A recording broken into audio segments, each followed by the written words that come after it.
अस्सलाम वालेकुम, welcome to the point of view. मैं आपका मेज़बान रमज़ान शेख। पीएसएल के सिलसिले में आज जो मैच खेला जा रहा है वो पेशावर ज़ल्मी और मुल्तान सुल्तान के बीच में है। दोनों टीमें 5वें और 6ठे नंबर पर मौजूद हैं और आज के मैच की क्या अहमियत है दोनों टीमों के हवाले से। ऑफ कोर्स जो पहली 4 टीमें हैं वो प्ले ऑफ के लिए क्वालिफाई कर जाएंगी, मगर फिर भी हर मैच की किसी न किसी हद तक अहमियत तो होती है, इंडिविजुअली भी और फिर टीम के हवाले से भी। इसी से प्रोग्राम का आगाज़ करेंगे। मेरे साथ मौजूद होंगे राजा असद अली खान साहब, senior commentator, senior sports journalist. Raja साहब, आपका बेहद शुक्रिया। और इसके अलावा हमारे साथ मौजूद होंगे गुलाम मुर्तज़ा, वो भी सीनियर स्पोर्ट्स एनालिस्ट हैं। आप दोनों की आमद का बेहद शुक्रिया। राजा साहब, आपसे गुफ्तगू का आगाज़ करते हैं। आज के मैच की क्या अहमियत है?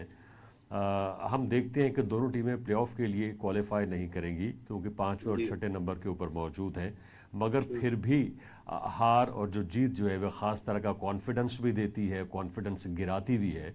तो आज के मैच की दोनों टीमों के लिए क्या अहमियत होगी?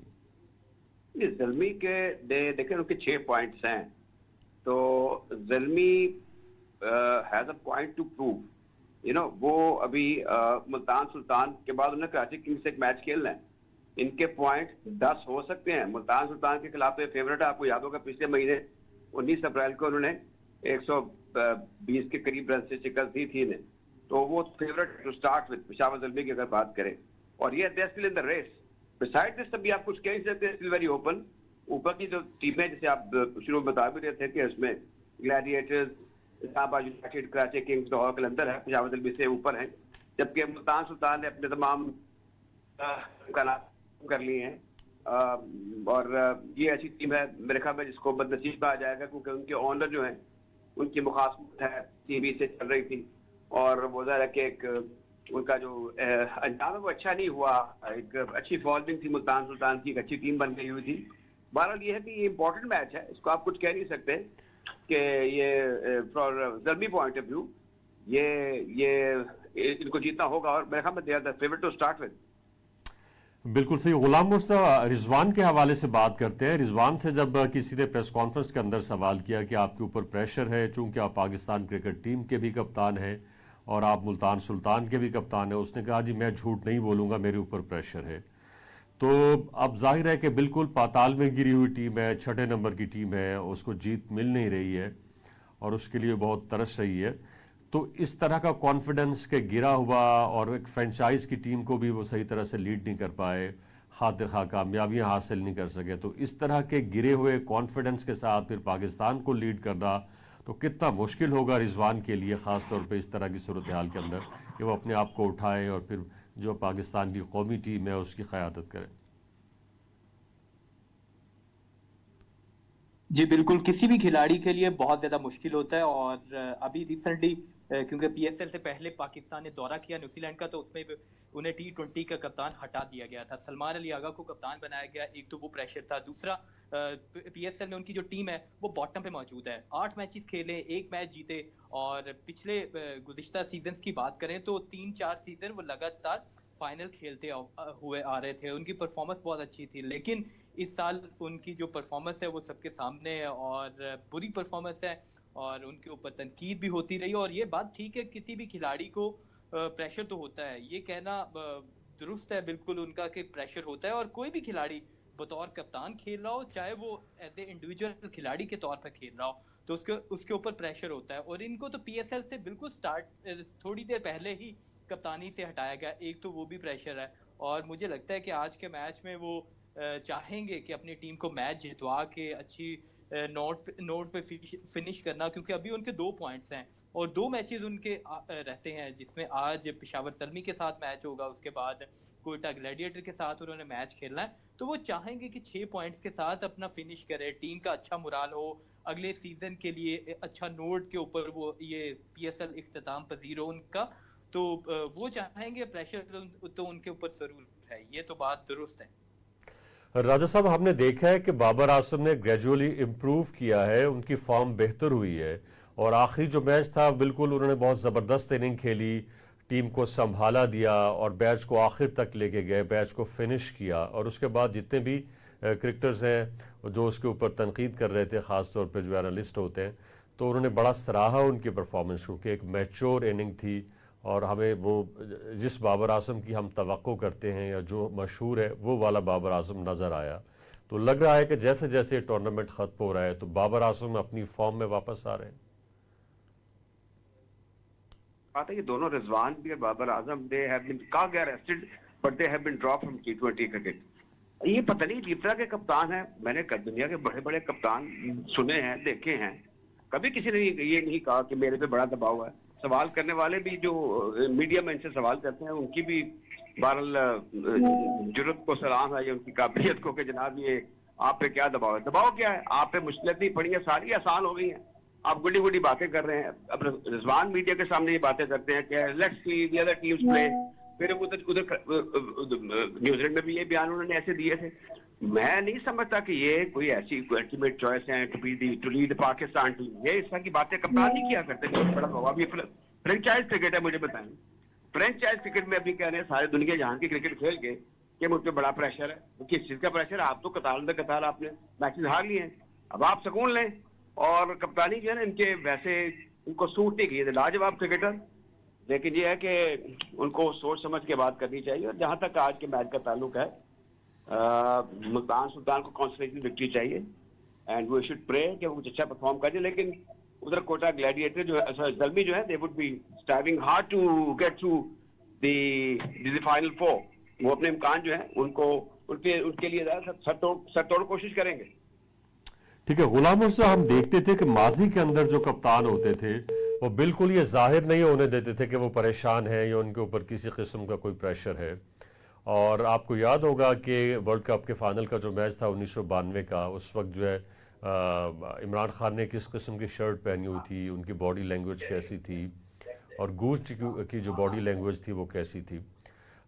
तो अगर कोई परेशान भी होता है तो अपनी बॉडी लैंग्वेज से वो एटलीस्ट बताता नहीं है कि वो परेशान है। वो कुछ इस तरह की कोशिश करता है या जो भी है वो एक तरह से कॉन्फिडेंस देता है कि जी मुझे इस किस्म की कोई परेशानी नहीं है। तो ये तो प्लेयर्स या कप्तान कुछ इस तरह के आगे हैं जो खुद ही बता रहे हैं कि हाँ मैं परेशान हूँ। इससे तो जो मुखालिफ टीम है वो और भी तगड़ी हो जाती है कि भाई ये तो खुद एडमिट कर रहा है कि ये परेशान है, तो लिहाजा इसके ऊपर और प्रेशर बढ़ाया जाए। तो इस शख्सियत की कमज़ोरी है, कोई साथ नहीं है जो इस तरह से गाइड कर सके कि आप प्रेस कॉन्फ्रेंस में जा रहे हैं, मीडिया से बात करेंगे, आपको ये कहना है, आपको ये नहीं कहना है। आप किस तरह से देखते हैं सारी सिचुएशन को?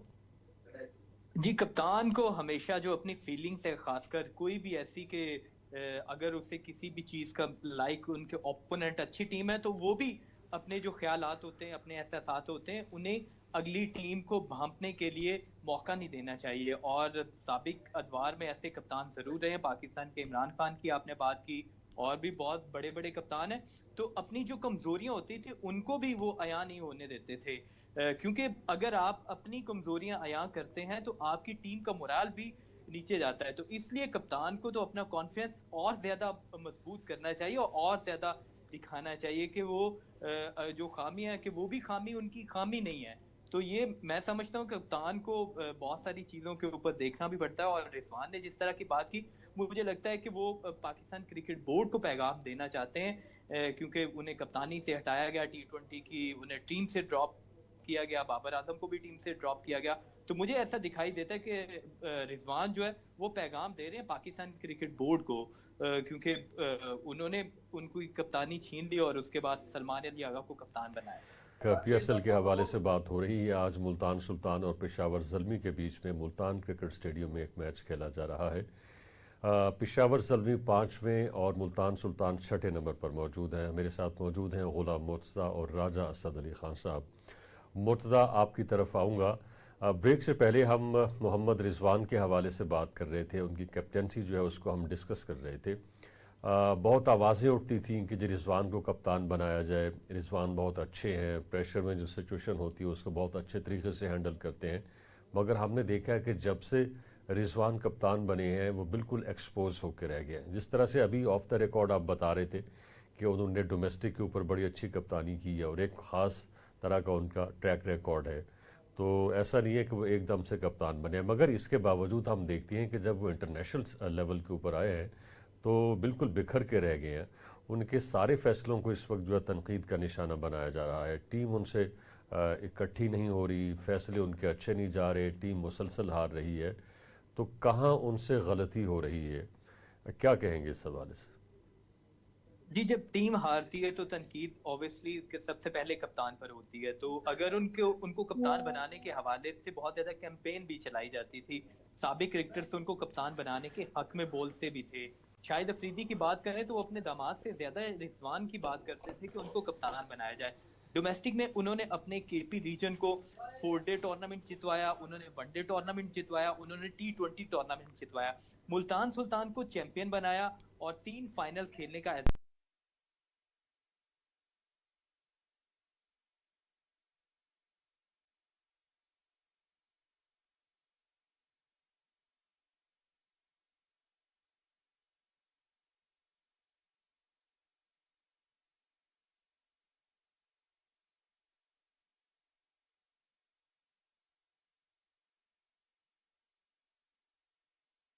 पाया, टीम हारी। तो ऑब्वियसली बात है कि उनके ऊपर तनकीद होनी बनती थी। जब टीम हारती है तो इस तरह की तनकीद बनना भी पड़ती है। लेकिन सही। राजा साहब, आज तीसरी नई जो है वो रैंकिंग जारी की है तीनों फॉर्मेट्स की, टेस्ट की भी, ओडीआई की भी और T20 की भी। और पाकिस्तान जो है इस वक्त T20 में 8वें नंबर पर है, टेस्ट के रैंकिंग में पाकिस्तान 7वें नंबर पर है, ओडीआई रैंकिंग में पाकिस्तान 5वें नंबर पर है। हम इस बहस में नहीं जाते कौन सी टीम कहाँ है। ऑस्ट्रेलिया जो इंडिया है, ये दोनों ने जो है वो जो मेन पोजीशंस हैं, जो पहली पोजीशंस हैं वो ऑक्यूपाई की हुई हैं। ऑस्ट्रेलिया टेस्ट क्रिकेट में नंबर 1 है, इंडिया ओडीआई T20 में पहले नंबर पर मौजूद है। मगर हमारी जो यहाँ पे गुफ्तगू है या जो चीज़ हमारे लिए फ़िक्र अंगेज़ है वो पाकिस्तान की पोजीशन है। मैंने तो कभी नहीं देखा था कि पाकिस्तान 8वें 7वें नंबर पे मौजूद होगी, चाहे वो T20 होगा, चाहे वो टेस्ट क्रिकेट होगी। क्या कहेंगे, कैसे बेहतर बना सकते हैं हम अपनी जो रैंकिंग है उसको? ऑफ कोर्स जीत के बना सकते हैं, लेकिन जीतने के लिए भी एक ख़ास तरह की स्ट्रेटजी दरकार है, एक ख़ास तरह की प्लानिंग दरकार है, एक ख़ास तरह का एक आपको प्लेयर्स का पूल दरकार है। देखिए रमजान, ये जो आपने बताया ना, ये इसका अंदाजा मुझे पहले था। आज रैंकिंग जारी हुई है, अब ये 7 में 8 नंबर पे कोई रैंकिंग नहीं है, ये सारी फिर बॉटम पे आप आ जाते हैं। कुल मिला के मजबूरी तौर पर अगर दाएं बाएं की हम टीमें सब इकट्ठी कर लें तो ये टीमें ही 7-8 हैं जो हैं दुनिया में, बाकी तो सब फिर नीचे आ जाती हैं। इनमें वो टीमें भी शामिल करूँ जिसमें अफगानिस्तान है या जो 4 टीमें ऐसी जो कि टॉप रैंक की है, जिसमें बांग्लादेश भी शामिल है, श्रीलंका भी शामिल है, तो हम उनसे भी पीछे चले गए हैं। अब ये तो जो स्टोर हाउस ऑफ माइंड है क्रिकेट बोर्ड का, उनको सोचने की बात है कि मसला कहाँ पर। मसला ये है कि आपने बहुत सारे मिर्चों इकट्ठे कर दिए हैं और वो जो है उनसे कुछ बन नहीं पा रहा। लेकिन अभी आपने ट्राई सीरीज का जिक्र किया, आपने न्यूजीलैंड के सीरीज का जिक्र किया, चैंपियंस ट्रॉफी का जिक्र किया, कतार शिकस्त दर शिकस्त पाकिस्तान को हासिल हुई है। हासिल क्या हुई है, इन पर हिट की गई है। अब यहाँ पर जब तक आप क्रिकेट से डेवलप नहीं करेंगे, सारे दुनिया जहान के गम जो cricket board, school cricket, college cricket, university cricket, कमाल है, क्लब क्रिकेट, ये खुद कराना शुरू कर दिया इन्होंने। यानी कोई यूनिट तो है ही नहीं, ना एसोसिएशन है, ना कोई आगे जैली इदारे हैं, सब कुछ क्रिकेट बोर्ड खुद कर रहा है। ऊपर सोने पे सुहागे वाली बात है कि डिपार्टमेंट क्रिकेट शुरू हुई है, उनके डिपार्टमेंट जो है वो कैरियर जॉब नहीं दे रहे जैसे पहले हुआ करता था। और जो ग्रेड 2 हो रहा है इसका डिपार्टमेंट का, वो भी बड़ा शर्मनाक है। मैच 2 दिनों में खत्म, 2 दिनों के अंदर खत्म हो रहे हैं, और फिर जो प्लेयर जिस तरीके से सिलेक्ट हो रहे हैं, जिस तरीके से कोचेस सिलेक्ट हो रहे हैं, और जो पैसे का लेन देन है वो भी बड़ी उसके अंदर ifs and buts है, जो कि मेरे ख्याल में काफी हद तक काफी तशवीश बात है। बाय ऑल मीन हमारे क्रिकेट जो है उसमें इस वक्त दरमियाने दर्जे के लोग जो उनका राज है हर शोबे में तनजली हो चुकी हुई है। इसलिए जब तक क्रिकेट बोर्ड क्रिकेट को डेवलप नहीं करेगा, फ्रेश ब्लड किसी तरीके से इंडक्ट नहीं होगा, दूसरा दस्तयाब टैलेंट जो है वो बिल्कुल इस काबिल नहीं है कि वो कम्पिटेटिवनेस दे सके एट द ग्लोबल लेवल। तो यहाँ पर अब यही है कि जो कुछ हम देख रहे हैं इसमें तवक्को करना या बेहतरी के हवाले से कुछ सोचना, आपने PSL में देख लिया, ये सबसे बड़ी नस्ल थी पाकिस्तान की जहाँ से क्रिकेटर इमर्ज होते थे। अब वो 2 जो हैं, हसन अली और साहबजादा फरहान, जो पहले टेस्टेड हैं, वो सरे फहरिस्त हैं, नया टैलेंट कोई नहीं। जैसे मैं समझता हूँ कि अभी मोहम्मद नईम एक अच्छा प्रॉमिस है, वो गेंद को अच्छा हिट कर लेते हैं, लेकिन वो सिर्फ एक T20 के क्रिकेटर साबित होंगे अगर वो अच्छा इस तरीके से कंटिन्यू करते हुए। बाकी कुछ लोग ऐसे हैं जिनके बारे में आप कह सकते हैं कि उन्होंने कुछ इनिंग्स अच्छी खेली हैं, बट लेकिन मजबूत तौर पर मैं कहूंगा कि सूरत हाल काफी मायूस कुन है। और रैंकिंग की सूरत हाल जो है इसमें ये होगा कि आपकी क्रिकेट की शो की वैल्यू खत्म हो जाएगी, लोग आपसे मैच खेलना नहीं चाहेंगे, आपके मुल्क में नहीं आएंगे, आपको अपने मुल्क में नहीं बुलाएंगे। आहिस्ता आहिस्ता ये चीजें जो है आपको वहां पर ले जाएंगी जहां पर पाकिस्तान हॉकी फेडरेशन खड़ी है। बिल्कुल सही। अच्छा गुलाम मुर्तज़ा साहब, जिस तरह से अभी अर्ज किया है राजा साहब ने कुछ पॉइंट्स उठाए हैं जिसमें कहा है कि जी पाकिस्तान के इस PSL के अंदर जिन लड़कों ने अच्छा परफॉर्म किया वो पहले से ऑलरेडी टेस्टेड थे, जिनमें हसन अली थे, जिनमें साहिबजादा फरहान थे। नईम ने रात अच्छे खेल का मुजाहरा किया, इससे पहले हमने एक इनिंग देखी थी यासिर खान की तरफ से, और फिर रात जो है वो इरफान न्याजी ने बड़ा अच्छा परफॉर्म किया है। तो फिर वही बात आ गई कि इस एडिशन से भी हमें कोई ख़ास टैलेंट नहीं मिला, जो जिसने परफॉर्म किया वो लोग पहले ही पाकिस्तान की तरफ से खेल चुके थे। जी बिल्कुल ठीक निशानदेही की राजा साहब ने कि पाकिस्तान के पास और खासकर अभी डोमेस्टिक में उस तरह के प्लेयर्स अवेलेबल नहीं है कि जो पाकिस्तान को रिप्रेजेंट करें और पाकिस्तान के लिए वो बेहतर परफॉर्म कर सके। ये बिल्कुल ठीक कहा इन्होंने, लेकिन ये अभी से काम नहीं शुरू हुआ। आप 2022 के वर्ल्ड कप के बाद से देखें, हमने USA का जो T20 वर्ल्ड कप था वहां पे हम क्वालिफाई नहीं कर सके, अगले राउंड में पहुंच नहीं पाए। एशिया कप में इसी पिछले साल जो हमने खेला उसमें भी हम आगे नहीं पहुंच सके, जिसमें इवन के श्रीलंका फाइनल खेलती है। इस साल चैंपियन ट्रॉफी हुई जो हमारे घर में हुई, तो हम लोग पहले राउंड से आगे नहीं जा पाए। तो ये तो पाकिस्तान का तकरीबन 3 साल से ये इसी तरह की जो परफॉर्मेंस है, बुरी परफॉर्मेंस चल रही थी। उसके बाद ये रैंकिंग पाकिस्तान की इस बॉटम पे आई है पाकिस्तानी टीम। तो इसलिए पाकिस्तान क्रिकेट बोर्ड को ऐसे इकदाम उठाने की जरूरत है कि अगर कम्पिटिटिव क्रिकेट खिलाई जाए, फर्स्ट क्लास भी कम्पिटिटिव हो, ग्रेड 2 भी कम्पिटिटिव हो, PSL भी कम्पिटिटिव हो, ताकि हमारे जो प्लेयर्स हैं यहाँ पे परफॉर्म करने के बाद जब वो हिस्सा बने पाकिस्तानी टीम का, पाकिस्तान की नुमाइंदगी करें, तो वहां पे वो बेहतर परफॉर्म कर पाएं। इनमें से जैसे साहिबजादा फरहान है, वो पहले भी पाकिस्तान की तरफ से खेल चुके। इरफान खान न्याजी हैं, पहले भी पाकिस्तान की तरफ से खेल चुके, लेकिन उनकी परफॉर्मेंस वैसी नहीं थी। तो इसलिए कम्पिटिटिव क्रिकेट होगी तो ये प्लेयर्स यहाँ पे परफॉर्म करके पाकिस्तान की जब नुमाइंदगी करेंगे तो वहां पे अच्छा खेलेंगे। ठीक है। अच्छा राजा साहब, ये जो पाकिस्तान क्रिकेट बोर्ड है या उसके अंदर जो लोग मौजूद हैं, वो जिस कॉम्पिटिटिव क्रिकेट की आप बात कर रहे हैं, वो उसको ये समझते हैं कि टीमों की तादाद को कम कर दिया जाए। इस तरह की बाज़ गश्त भी सुनाई दे रही है। अब कुछ इस तरह की बातें आ रही हैं कि जो पेंटेंगुलर जो कप था उसे वापस लेके आया जाए, और चैंपियंस कप जिसके लिए मेंटोर्स रखे गए थे 50-50 लाख रुपए पे, इसको ख़त्म कर दिया जाए। अब इस तरह की गुफ्तो शनीद हो रही है, आप क्या कहेंगे, क्या होना चाहिए? वो पहले वाला सिस्टम चैंपियंस कप क्यों आया, अब ख़त्म क्यों किया जा रहा है, पेंटेंगुलर क्यों वापस लाया जा रहा है? देखिए, आज एक प्रोग्राम में पाकिस्तान के साबिक कप्तान शाहिद अफरीदी साहब थे, मैं भी उस प्रोग्राम में था, उन्होंने पेंटेंगुलर के आइडिया को पसंद किया। मुझे 5 टीमों का होता है, ये पुरानी एक आइडियोलॉजी है क्रिकेट बोर्ड की। अब जो कुछ भी करना है ना, देखना ये होगा कि ये जब ये बोर्ड नहीं होगा, जब दूसरा बोर्ड आएगा तो वो उसको किस हद तक मेंटेन करता है या नहीं करता। यहाँ पर ये बड़ी आए दिन तब्दीलियां, कभी 18 टीमें, कभी 9 टीमें, कभी 6 टीमें। ये जिसका जो जी करता है वो आके यहाँ पर वो डोमेस्टिक क्रिकेट के अंदर एक नुकसान दे या सूदमंद तब्दीलियां करता है अपनी अपनी के मुताबिक।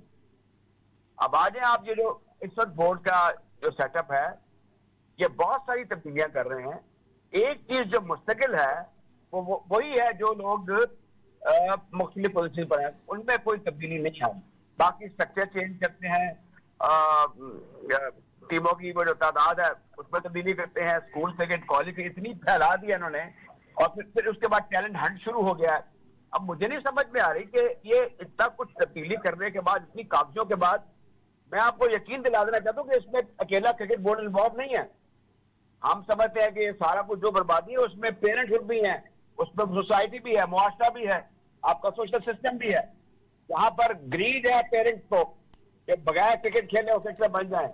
अब यहाँ पर जो मैं खबरें सुन रहा हूँ, मुझे लोग बताते हैं कि ये जो ग्रेड 2 का इसमें डिपार्टमेंटल क्रिकेट हो रही है, इसमें अजीबोगरीब किस्म के अपॉइंटमेंट्स हो रही हैं और सिलेक्शन हो रही हैं और टीम्स अजीबोगरीब किस्म की आ गई। तो ये सारी चीजें ऐसी हैं, ये एक इदारे का काम नहीं है, इसमें बहुत से लोगों को मिलजुल कर काम करना होता है, जैसे हम टेस्ट में देखते हैं। अब न्यूजीलैंड में कोई 2,500-3,000-4 हजार लोग खेलते हैं, उन्होंने सारी दुनिया की क्रिकेट जो है उसमें अब तक मुकाम बना लिया है और दे आर डूइंग वंडर्स। वो बेहतरीन क्रिकेट खेल रहे हैं। अभी जो लड़का अब्बास खेला है, इसके वालिद जो हैं उनका नाम है अजहर अब्बास, वो मॉल्टो में मेरे साथ खेलते रहे। अब अब्बास की क्रिकेट देख लें, उनकी भी क्रिकेट उतनी ही है जितनी ये मोहम्मद नईम की है, बट उनका रिजल्ट देखिए, उनके साथ जो उनके टीम मेट्स है उनका ताबन उनके साथ देख लें। तो ये ऐसी चीजें हैं। हमारा जब तक माहौल ठीक नहीं होगा, क्रिकेट का एनवायरमेंट नहीं होगा, एम्बियंस नहीं होगा, आपके पास वॉलंटरीली और पेड काम करने वाले, अखलास से काम करने वाले लोग नहीं होंगे, उसमें सबसे बड़ा तबका वो है जो क्रिकेट खेलता रहा है। सही है। उसी इसमें क्रिकेट एडमिनिस्ट्रेटर्स आपको चाहिए। जब आपने 99 में मशहूर जमाना मैच हारा था बांग्लादेश से, वो जो किरदार हैं जो क्रिकेट बोर्ड में थे, मैं आपको यकीन से बता देता हूं कि उसके बाद आपकी क्रिकेट संभली नहीं। हम डिजर्व नहीं करते थे 7वां नंबर 8वां नंबर इस मौके पर।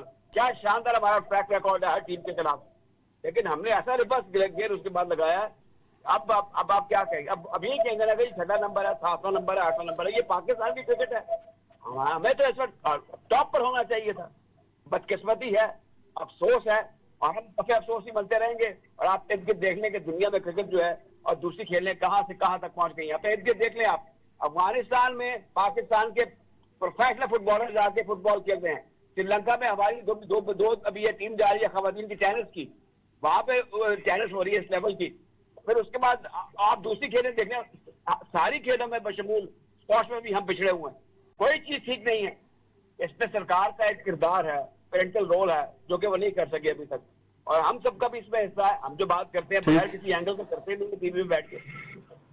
अच्छा गुलाम मुर्तज़ा, कल का जो मैच हुआ है कराची किंग्स और लाहौर कलंदर्स के दरमियान, बहुत दिलचस्प मैच था और बड़ी अच्छी परफॉर्मेंसेस सामने आई हैं, कुछ का जिक्र हमने किया। उसके बाद जब मीडिया से बात की डेविड वार्नर ने, तो उन्होंने शाहीन शाह अफरीदी का मजाक उड़ाया। उन्होंने कहा मैं पिछले 3 दिन से शाहीन अफरीदी से ये पूछ रहा हूँ कि लाहौर की विकेट कैसी है, तो मुझे कहते हैं कि ये टर्निंग विकेट है, स्पिनर्स को सपोर्ट करेगी, यहाँ पे बॉल जो है वो ब्रेक होगा। उसने कहा कि हराम हो जो पिछले 3 मैचों के दौरान एक भी बॉल जो है वो ब्रेक हुआ हो। तो अब इसमें पता नहीं जो असल बात है वो क्या है। क्या शाहीन अफरीदी ने गलत बताया कि वो यानी जो मैं उन्हें इन्फॉर्मेशन दूँ वो उसी के मुताबिक अपनी टीम बनाए और इससे उनकी टीम को फ़ायदा हो, या फिर शाहीन शाह अफरीदी ही विकेट को रीड नहीं कर सके? क्या कहेंगे? पहली बात तो ये कि लाहौर में 2 दिन पहले भी बारिश हुई थी, तो उसके बाद कल भी बारिश हुई है। तो बारिश होने के बाद कैसे पॉसिबल हो सकता है कि टर्निंग विकेट वहां पे बने? बारिश से पहले तो बॉल ब्रेक हो सकता है। नहीं, उससे पहले भी अगर आपको याद होगा तो थोड़े दिन पहले भी जब पाकिस्तान लाहौर में बारिश भी हुई थी, आंधी भी आई थी, तेज हवाएं चल रही थी, तो तब भी 2 दिन पहले भी बारिश हुई थी। तो उस वजह से कि लाहौर में फिर वो टर्निंग विकेट बनना नहीं था। वो सीम जरूर हो सकता है, फास्ट बॉलर को हेल्प वहां पे जरूर हो सकती है। तो ये तो डेविड वार्नर, उनकी जो पूरी मैनेजमेंट है, उनको भी पता था कि यहाँ पे थोड़ा बॉल फास्ट बॉलर के लिए हेल्पफुल हो सकता है। तो कल की वजह जो लाहौर कलंदर के हारने की वजह भी ये बनी कि उन्होंने तीसरा सीमर ही नहीं खिलाया था। जब सीमर नहीं खिलाया था तो आपको कैसे वो बचते? और दूसरा कि जब आपने 3 ओवर्स में 48 रन चाहिए और आपके दोनों पाकिस्तान को रिप्रेजेंट करने वाले फास्ट बॉलर खेल रहे हैं और वो अपनी लाइन पे बॉलिंग ना कर रहे हो, वो यॉर्कर ना कर रहे हो, और कभी टांग पे बॉल कर रहे हो, कभी आगे मुंह में बॉल कर रहे हैं, तो फिर रन्स बन जाते हैं। तो इसलिए शाहीन अफरीदी ने उन्हें मिसगाइड नहीं किया होगा, उनसे मजाक किया होगा, मुझे ऐसा लगता है। अच्छा सही। राजा साहब, एक प्लेयर जिसके हवाले से अभी जब ये चैंपियंस ट्रॉफी हुई बड़ा चर्चा था, यूं लग रहा था कि पाकिस्तान की टीम में एक प्लेयर तो आ गया, बाकी 10 प्लेयर रहते हैं। वो थे साइम अयूब। साइम अयूब अनफिट हो गए, उसके बाद फिर अब PSL के अंदर उनकी वापसी हुई है। पहले मैच के अंदर एक आध 50 बनाया, उसके बाद बिल्कुल फ्लैट, उनसे रन बन नहीं रहे। तो मुश्ताक अहमद जो है, जो उनकी टीम के कोच है, उन्होंने कहा कि हमसे गलती हो गई, हमें साइम अयूब को जो है वो रेस्ट देना चाहिए था, साइम अयूब को प्रैक्टिस मैचेस खिलाए जाने चाहिए थे, वो फॉर्म में वापस आते, उनको मैच की प्रैक्टिस मिलती। हम अनफिट होने के बाद जैसे वो फिट हुए, फौरी तौर पे उन्हें PSL के अंदर लेके आ गए। तो यही वजह है कि अब उनसे रन नहीं हो रहे। तो अब यानी जब PSL ख़त्म होने वाला है, टीम भी 5वें नंबर पर मौजूद है, तो नो दे हैव रियलाइज्ड कि अब ये गलती हो गई, साइम अयूब को जो है वो बैटिंग प्रैक्टिस मिलनी चाहिए थी, मैच प्रैक्टिस मिलनी चाहिए थी। मुझे बाज़ औक़ात यकीन नहीं आता रमजान के जो एट्रीब्यूट करती जाती हैं कोचेस के साथ, अगर उनका वीडियो इंटरव्यू है तो this is okay. I don't think कि वो इतना ऐसी लूज बात कर सकते हैं। लूज तो नहीं, मतलब बड़ी वो ऐसी बात जिसका वो जो जिसका हकायक से बता दूंगा। अभी ये जो बात हो रही थी वो लाहौर के अंदर के कराची किंग्स के खिलाफ जो बॉलिंग के मसाइल थे, इसमें देखें कि ये तीनों टॉपर हारिस रऊफ और आसिफ अफरीदी और शाहीन शाफरी कितने महंगे साबित हुए, खूब इनकी धुलाई हुई। आज शाहिद खान अफरीदी कह रहे थे और दुरुस्त कह रहे थे कि अब शाहीन शाफरी को आराम देना चाहिए। ये तो अब हमारी मैनेजमेंट को चाहिए, क्योंकि अब मैनेजमेंट को भी जान के लाले पड़े होते हैं कि उन्होंने एक स्टार स्टडेड पीएसएल बनानी है, उसमें खिलाना है। करना ये चाहिए कि जो फॉरेन लीग है ना उसमें को पिक एंड चूज होना चाहिए। जो आप बात वार्नर की कर रहे हैं, वार्नर एक 38 साला आलमी शोहरत याफ्ता ऑल टाइम ग्रेट बैटर्स में से एक हैं ऑस्ट्रेलिया के। अच्छा, अब उन्होंने अगर कहा कि मुझे नहीं बताया तो उन्होंने लाइटर मूड में कहा होगा, और ये उनका पूछना गलत था। एक ऐसे खिलाड़ी थे जिसकी टीम खुद भी इनके मध्य मुकाबिल है और वो तजर्बे में से आधे उम्र के होंगे। बहरहाल ये एक वो बात हुई, इसकी मैंने इतनी अहमियत समझता। आज जो आपने मुल्तान सुल्तान की बात की है, मुल्तान सुल्तान एक पॉपुलर टीम रही है और इनका जो डिसअपॉइंटिंग एंड हुआ है उसमें एक तरफ अली तरीन साहब की गुफ्तगू है बड़ी डिमोरलाइजिंग किस्म की, दूसरी तरफ जो छोटे मियाँ है अपना रिजवान साहब वो उल्टी सीधी बातें कर रहे हैं। मेरे ख्याल में ये नॉन क्रिकेटिंग गुफ्तगू है और इसी तरह प्रेस कॉन्फ्रेंस और मीडिया डिस्कशन नहीं करनी चाहिए लोगों को। हमारे यहाँ सुबह शाम को लोग प्रेस कॉन्फ्रेंस करते हैं, पता नहीं ये तो बोलने में इतने अच्छे नहीं है।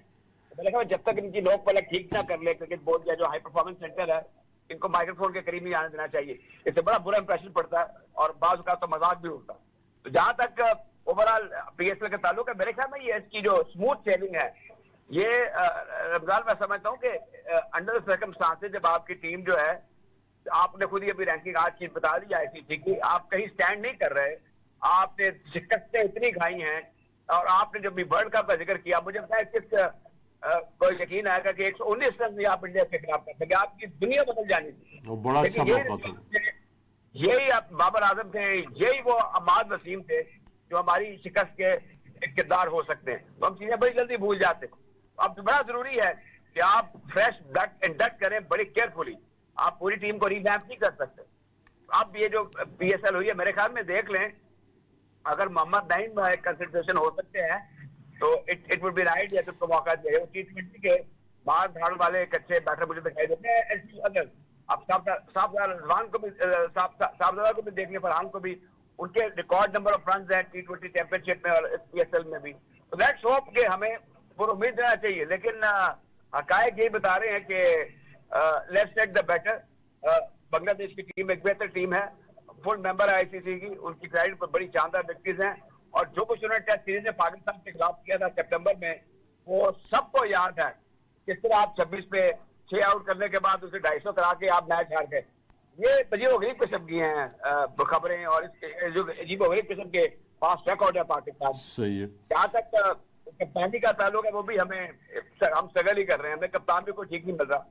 यानी हर जगह आप देख लें, और जो सेलेक्शन कमेटी है उस पर जबरदस्त प्रेशर है, वो कुछ कर नहीं सके और वही प्रोसेस कर रहे हैं, वही अभी तक देखे अपना काम जारी रखे हुए हैं। उनमें वो स्पार्क नहीं है होना चाहिए। देयर गुड पीपल, बड़े उनके साथ मेरी दोस्ती भी है, सलाम बाबू के साथ रिस्पेक्ट में, लेकिन आप ये वो नहीं कर सके, फिर आप इधर हो जाए कोई और काम कर लें, मतलब क्रिकेट के साथ ही रहें। आप नामी ग्रामी हैं, आपने परफॉर्मेंस दी हुई है, पाकिस्तान को रिप्रेजेंट किया हुआ है, बट रिजल्ट 0 मल्टीप्लाई बाय 0। ये भी आपके लिए एक अजीब बात है कि यहाँ पर रेजिग्नेशन देने का या काम से दस्तबरदार होने का भी कल्चर नहीं है। ठीक है राजा साहब, ये जो नईम है जिस तरह से उसने क्लीन हिटिंग की है, खासतौर पे शाहीन शाह अफरीदी के खिलाफ आपने देखा है, तो ये एक अच्छा प्रोस्पेक्ट दिखाई दिया है कि इतनी नीट और पूरा बैलेंस के साथ उसने शॉट खेले हैं। हाँ, नीट अच्छी जोर लगाया, उनके मिडल अच्छा हो जाता है, वो सारी गेंदें ऑन साइड पे खेल रहे थे। मैं पहले मैच में देखने के बाद उनको काफी कदर की नजर देखा, क्योंकि अब आपको नईम जैसे लोगों को बड़ा गौर से देखना पड़ेगा। और फिर इनको ये भी करना होगा कि आप सबूत कर सकते हैं, कुछ बड़े क्लासिकल बैट्समैन है जैसे कि मोहम्मद यूसुफ है, या शायद आफरीदी से मुलाकात करवा दें कि आपने ऑफ साइड पे भी शॉट खेल लिया, आपने सिंगल भी लेने हैं, T20 में सिंगल ही बाज़ औक़ात काम आ जाते हैं। बहरहाल ये इनको गनीमत समझ लें, क्योंकि उनके बल्ले पे गेंद आ रहा है, गेंद मिडल हो रहा है, और हमें ऐसे बैट्समैनों की तलाश है। हम पावर हिटिंग में दुनिया में सबसे जो बड़ी टीम है उनमें पहले 6 बैट्समैन हमारे सबसे कम स्ट्राइक रेट वाले हैं, तो ऐसे लोगों को इनकरेज करना चाहिए, हाई परफॉर्मेंस सेंटर में इनको बुलाना चाहिए, इनको मजीद तगड़ा करना ठीक है चाहिए राजा सर, और विश्वफुल रहना चाहिए। राजा असद अली खान साहब, गुलाम मुर्जा साहब, आप दोनों का बेहद शुक्रिया, आपने हमें ज्वाइन किया। ये था हमारा पॉइंट ऑफ व्यू। अपने पॉइंट ऑफ व्यू से आगाह करने के लिए विजिट कीजिए हमारी वेबसाइट tvtoday.com। देखने के